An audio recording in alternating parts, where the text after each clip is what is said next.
So today I'm going to take you guys along and show you all the paintings I've been working on in my studio recently.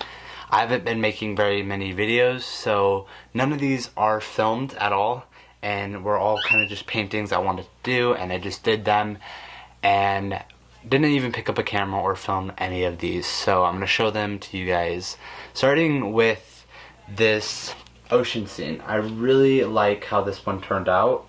It was inspired by our trip to Oregon like 3 years ago, and I kind of just looked back on pictures and tried to create the best wave composition I could based off of several photos, and I really like how this one turned out.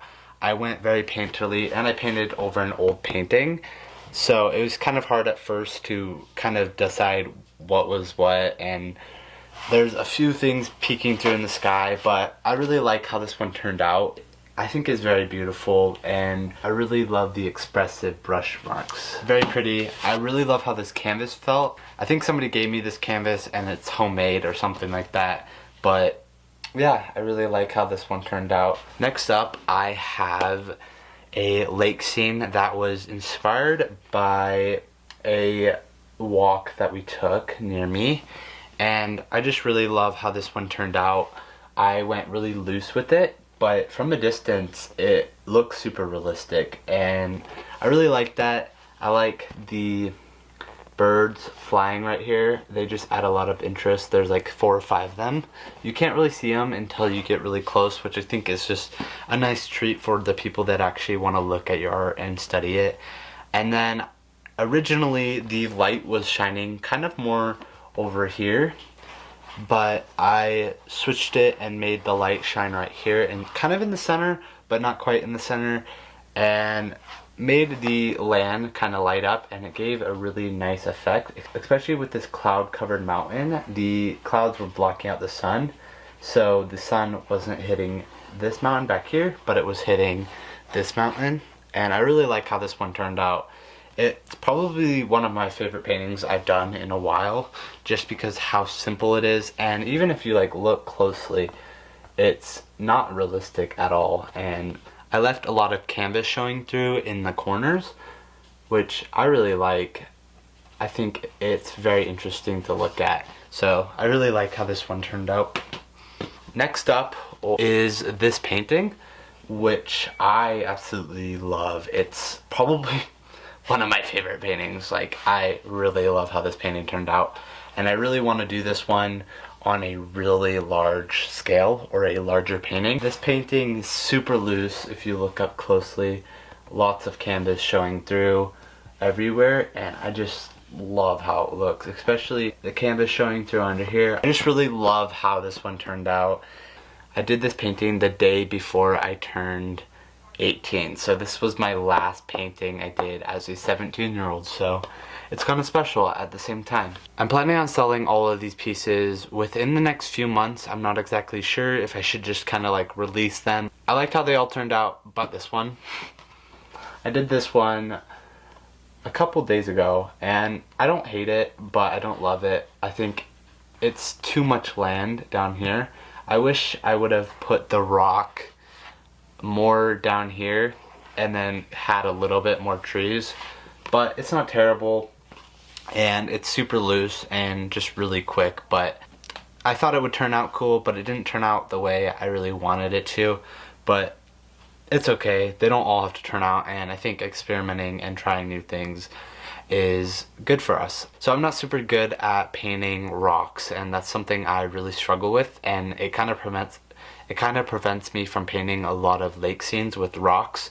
So I tried kind of just painting these rocks. They didn't turn out terribly, but they definitely need work. I'm still trying to get better at that and really just work on painting rocks. I also have this one back here. Let me go grab it real quick. This one, I really like this one. This one turned out so well.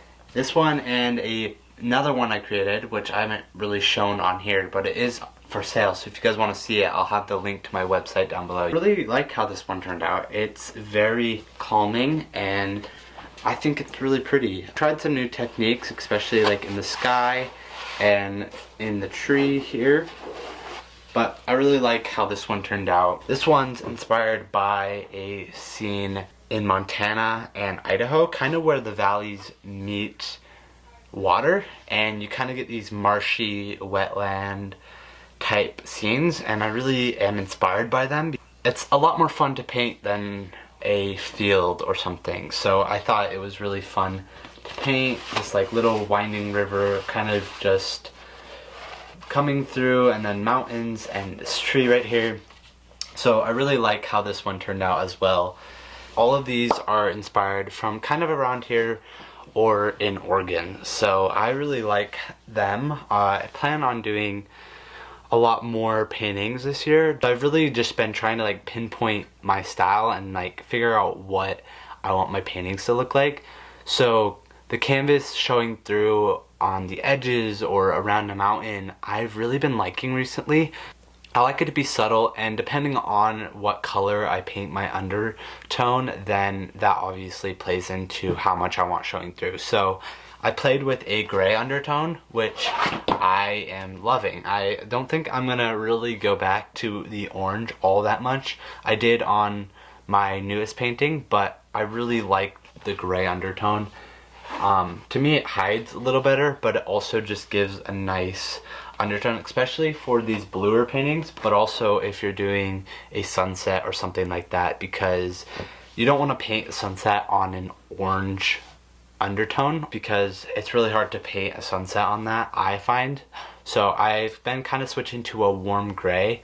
I've been doing ivory black, yellow ochre, maybe a touch of burnt sienna, and then white or gesso, or just watering it down a lot. And I use acrylics for my undertone, not oils, because I don't want to wait 24 hours or 48 hours for the underpainting to dry before I can paint. I like to just do it, wait 20 minutes, and then paint over it with oils, and it's a lot easier than having to wait super long. I kind of just do them as I go. If you don't know what an undertone or a toning is, it is where you add a wash of either acrylic or oils in kind of a mid-tone value. So you can do gray, you can do burnt sienna, you can do so many different colors. I've seen people do pink, I've seen people do blue. So you can do pretty much any color. You just want to keep it in that mid-tone range, and it helps you kind of find your values when painting. It helps your lights not look as light and your darks not look as dark, and you can really just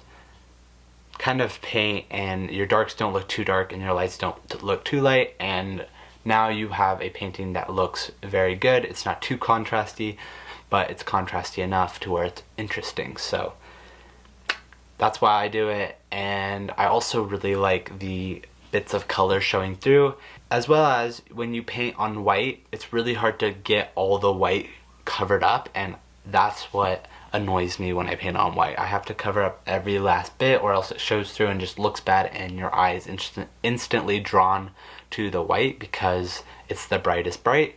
When you tone your canvas, your brightest bright is going to be put in by you, and so you can control where people are looking and how your art looks a lot better. Also, the reason I do it is because the old masters did it, so they obviously knew what they were doing, and I really like a lot of people's art, and they all do it. So I really find that that's what I like to do, but really whatever you do works, whatever floats your boat, and not everybody does it. There's still tons of people that don't, and really whatever you want to do, it doesn't matter.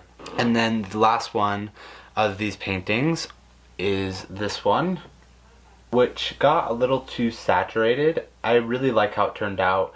It's inspired by the larger one I did, and this one's gonna be going in a really pretty gold frame, so I'm really excited about that. And I just really like how this one turned out. I got a little bit more detailed with this one, and I just dropped it. I got a little bit more detailed with this one and a little bit more saturated in the colors. I really like how most of these turned out, and I haven't been filming a lot recently because I kind of have felt burnout with the whole cinematic videos and posting only the most refined content and then them not getting hardly any views. And so I want to post more, but I can't really do that in the format I've been doing recently. So I kind of have to switch it up, and I thought I'd show you guys these paintings, especially because I don't have any video footage of me creating these. So they're all gonna have to be turn reels, and then obviously a video like this. Thank you guys for watching. Hopefully you guys enjoyed this video. I have no clue. So let me know if you guys like this style content. I'm sure you guys like my other videos better, but if you guys do like this kind of sit down content, just let me know. I'd really appreciate it. And thank you guys so much for watching. I'll see you guys in the next one. Goodbye. The next one's pretty good, hopefully, if I can finish it.